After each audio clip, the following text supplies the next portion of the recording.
Hello,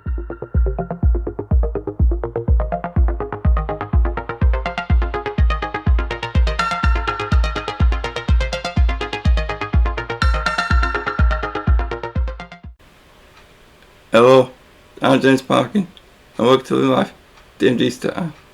Now in this video I want to talk about a big thing that I've done this week, and that is that on Monday I went to have a look around the Red Bull racing factory, which is in Milton Keynes. Now that is where the Formula 1 team is based, and this year Red Bull have been dominant in Formula 1, winning nearly every race this year apart from one, and win the Drivers' and Constructors' Championships by a long way. Now I love Formula 1 ever since I was a kid, and I've always been intrigued about how it's done, both with the cars and with technology. So the chance to go around the Formula 1 team's base, which this was a early Christmas present, and the chance to do that was amazing. I was really looking forward to it. Now I'm not sure how much I could be able to do here with footage, and obviously I've done a video now, so you should, be able to get enough, but it's very secretive and but let's get into it. Well, Red Bull Racing headquarters is in Milton Keynes, and there's several different buildings that do lots of different things.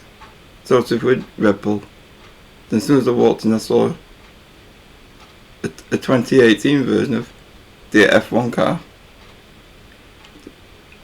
At the start of the tour, they brought into a showroom which showed lots of different Red Bull F1 cars throughout the years. For example, this livery was the Silverstone Grand Prix a few years ago, and people could pay to have the picture on the vehicle, and it raised over £1 million for the Wings Life campaign that Red Bull do. Red Bull F1 team first started in 2005 when they bought Jaguar, who sold the F1 team at the end of the 2004 season, and since then have become, over the years, one of the more dominant teams and have won 6 constructors titles. You can see in this video about the evolution of a F1 vehicle, how it's changed, and throughout the years, and the look of cars, like for example when the Halo was introduced. I was really impressed with this bit, the amount I could see. For example, this car is the one that famously won the world title for Verstappen in the Abu Dhabi Grand Prix in 2021, that famous Grand Prix. So here's a few more pictures from that area of the tour.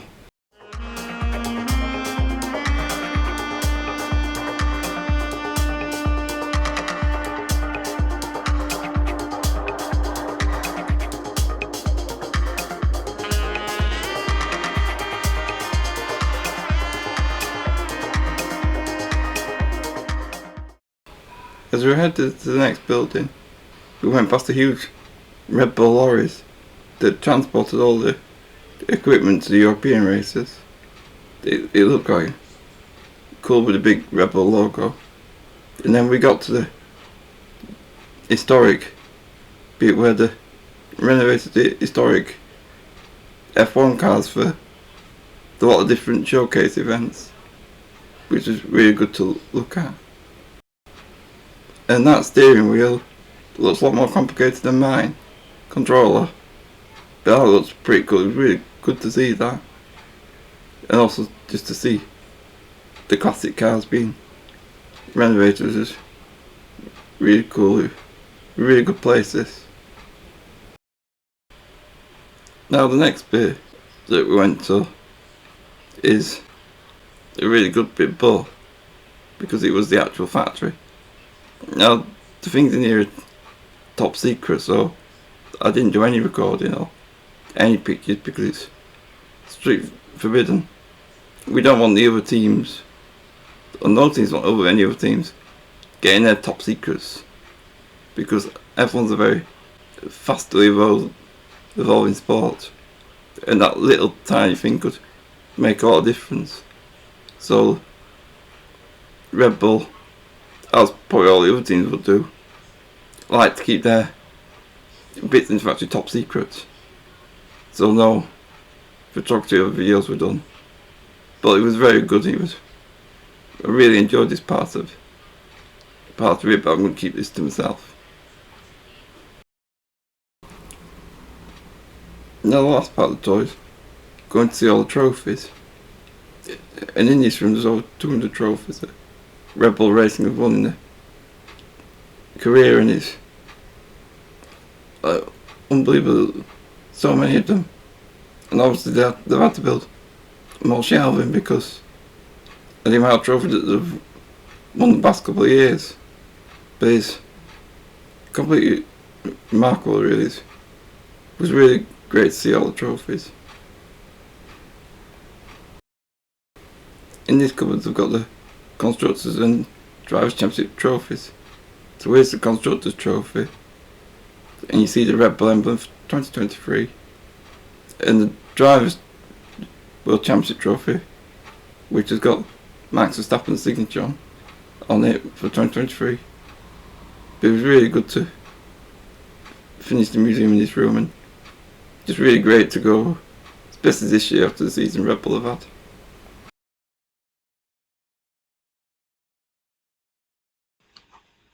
At the end of the tour, we got given this nice goodie bag with things like a water bottle, a hat, a keyring, and a couple of cans of Red Bull. So that was really good. Well, I have to say it was a very enjoyable day going back around the Red Bull Racing factory. It was very tiring though because there was a lot of driving. There were several different buildings and the factory was quite large in size. But it was very enjoyable and really fascinating to see how they're running the Formula 1 team and how many people it takes to do that. There's over 1,500 staff that work there, and everyone's got their own roles, and just even the littlest bit could mean such a lot to the team. Now obviously I was really surprised that actually it could film more than what I actually did, because it's a very secretive thing, because even the littlest thing could mean a lot when it comes to the race day, and there's a lot of development of the cars and things. It was really privileged to go around the factory, and it's something that I found really, really enjoyable, and just really happy I've done it. And certainly will remember it because it was a really great thing to be able to do. So thank you everyone for watching this video, and thank you for watching all the recent videos. You know, it's been quite good this past few months with all different things that I've done. But thanks everyone for your support, and on that note, I'll see you on the next one.